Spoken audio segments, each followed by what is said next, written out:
So here's the trick that we learned. This is gonna save you so much time and so many layers of paint. You're gonna love this. Hi everyone, I'm Patty with Studio R12 Stencils, and this is number 3 in our series for how to crackle a project. We are doing the farm fresh eggs, and I'm going to show you how to finish it up and do some drop shadowing today. All right, so we're ready to do the stenciling part of our project. And one thing I wanna let you know, our stencils are super durable, they're super reusable, they're super amazing.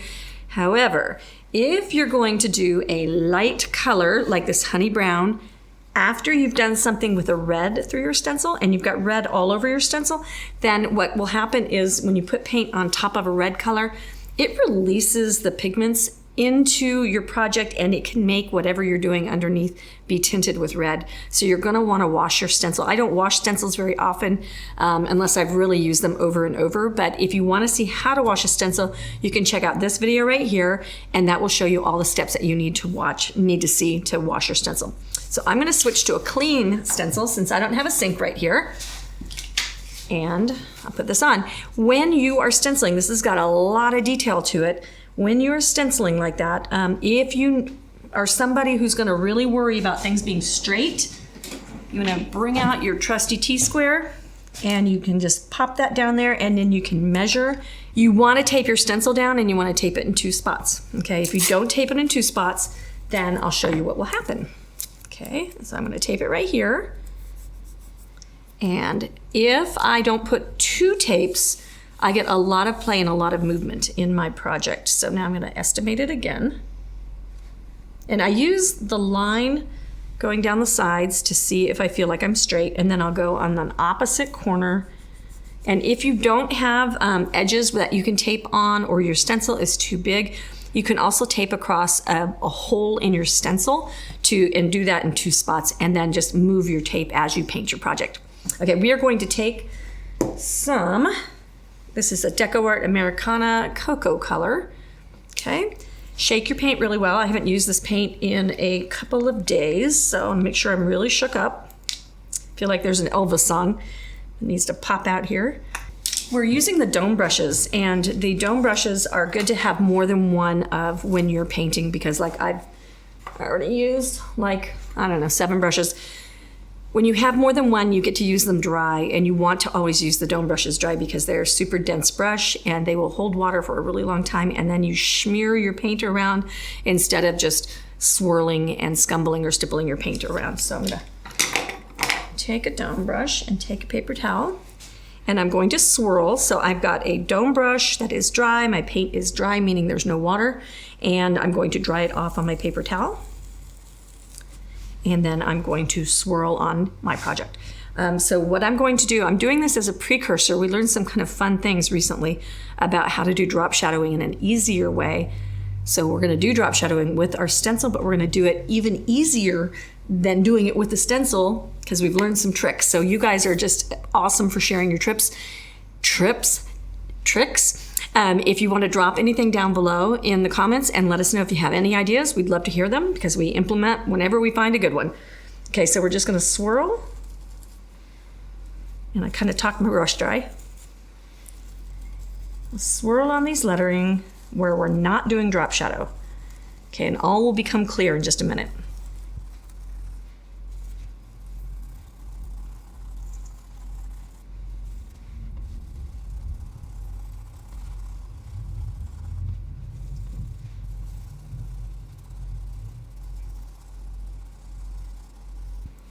Okay, so I've got coat number 1 done, and I have chosen not the biggest size dome brush. The dome brushes are amazing for not bleeding under, and let me actually give you a little sneak peek here. But I chose one that wasn't the biggest size, and I'm gonna work much harder than I need to. So there's the very first coat. It's nice and dusty, and it dries really fast, but I wanna move a little bit faster, so I'm gonna get a bigger brush.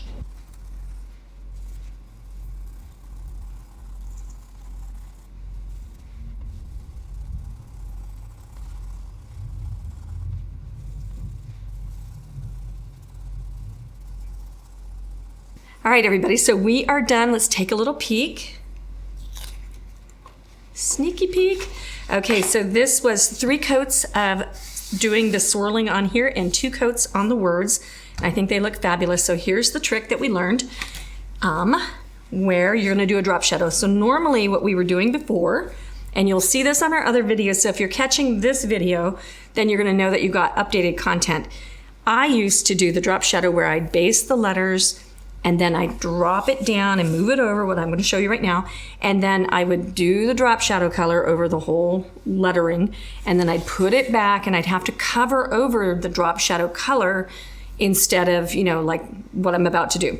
So this is gonna save you so much time and so many layers of paint. You're gonna love this. So what you do when you drop shadow is you take something that you have based, and then I'm going to do my drop shadow on these letters. Okay, so I'll show you here. We're gonna do, and this is different than I normally do too. This is gonna be to the left and to the top. I usually do left and under, but then this is really close right here, so that makes a lot more sense for that. So I'm gonna do it with this teal color, and then I'll do my top lettering color, and stick around to the end because we're gonna show you how to do this ombre look and some of this letter decorating stuff as well at the end. So you'll wanna see that. Anyway, so we're gonna do this teal color using our stencils. So, and I like grabbing my tape. It makes a nice little handle. So I'll line that back up. Okay, so that's lined up. And then I'm going to move it up so it's even across the tops of those letters. And then I'm gonna slide it over. Okay, and what I know about what I know is that my lettering can, these letters would take really little drop shadow variation. These letters are going to take bigger drop shadow variation. And then the other thing that I'm going to check, and I saw just here, this is canted and this side is higher than this side. So I'm going to lift just a little bit just to straighten him out. Get my tape down. And then we'll go with our teal color. Okay. And I can use a smaller brush. Okay, and we're gonna go here, flip my towel over.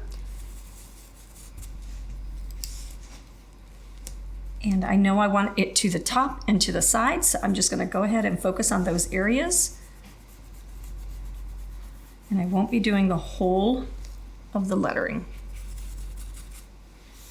Remember to do the tops of your arms of your letters. This is such a time saver.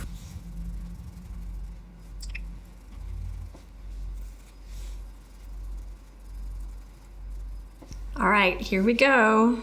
Reveal time. So that's what my lettering looks like. Now we're gonna put it on in the correct way. I'll line it back up with my chicken.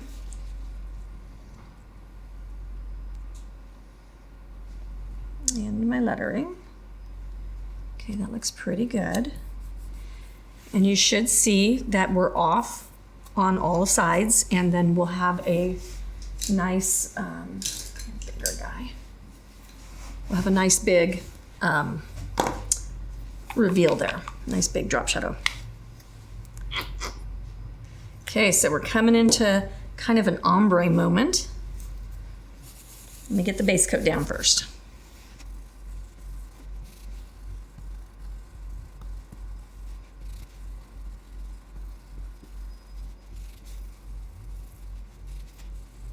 All right, I'm gonna do a peek to just show you what it looks like, but then I'm gonna show you how to do the ombre on top.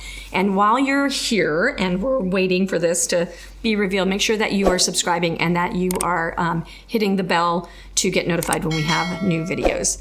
So here we go, because we're always gonna share these great tips with you.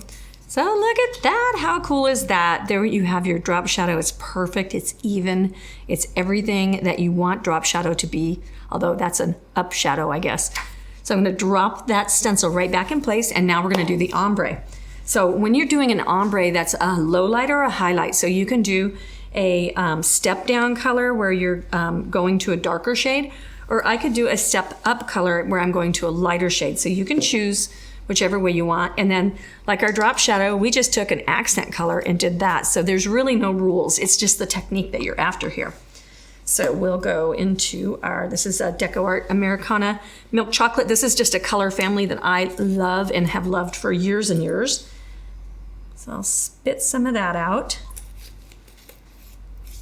And then I'll switch to a clean part of my paper towel. I'll dry my brush off and then dirty brush load. And then I'll neutralize the color so it's not too close to the original. And then reload, wiping it out.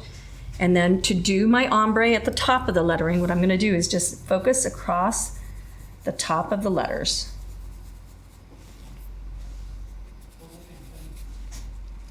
Okay.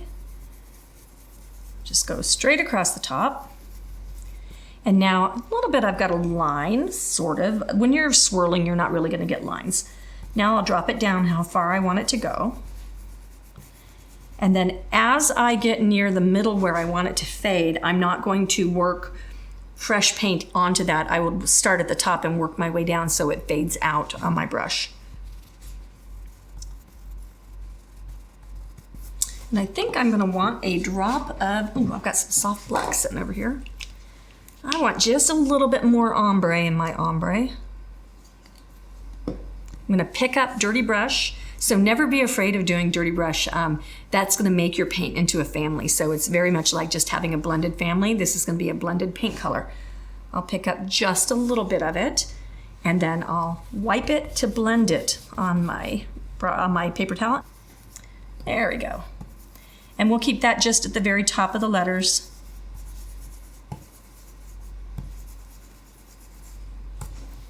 I'm gonna sneak a peek. Not enough for me. A little bit more. I wonder if my soft black wasn't shaken all the way. That is extremely possible. Yeah, that looks way thicker. Your paint will settle and all the nice goobers will be down on the bottom of your jar when you're not completely shaken.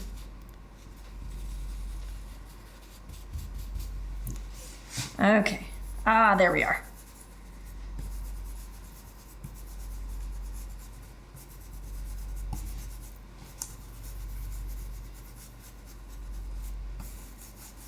And now I just smear across the middle.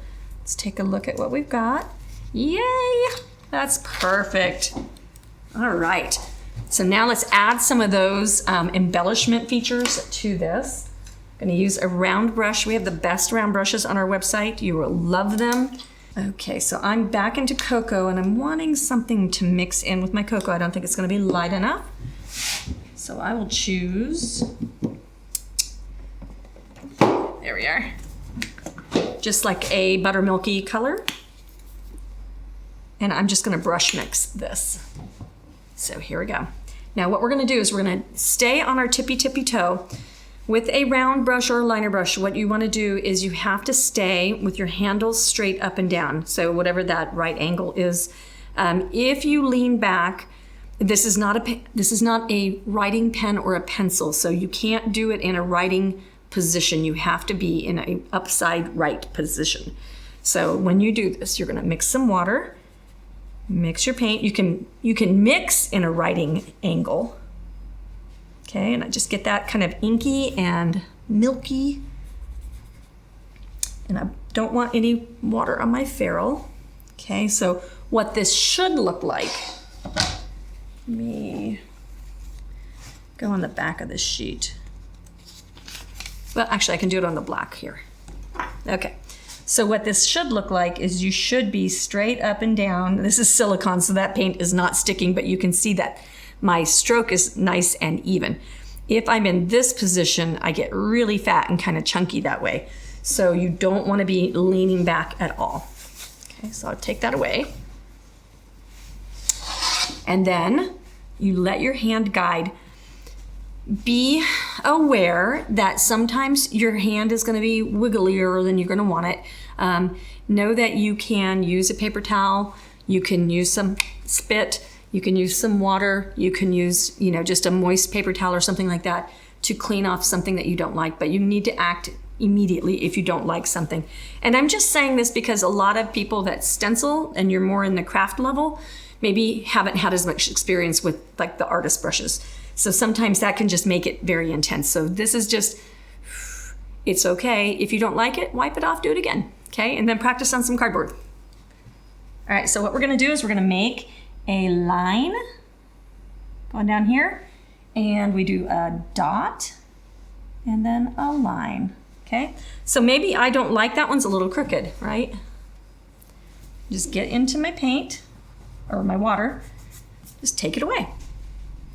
Make sure my tip is in good position. And then we go.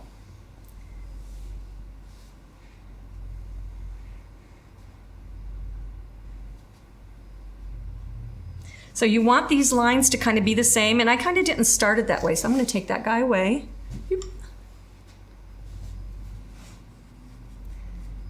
Take him, okay, so he's being stubborn because he's started drawing. So if I want to correct something, I'm going to use the click eraser. This is a PVC product, it's a PVC eraser, and if I need to fix something when my paint is fresh, I can erase that away. So I took that right off, and I want this line to come down a little further. There we go. And LOL. Okay, so this happens to the best of us, right? So I'll just take that away. No worries. And then, sorry if I scared anybody. And I even just blended. So you can go through and then just make sure that you get a nice flow with all of your lines, but that is how you're going to decorate your letters. So you've done ombre and you've decorated, you've done a drop shadow, we've distressed, we've done all the things. I hope you guys have enjoyed this lesson.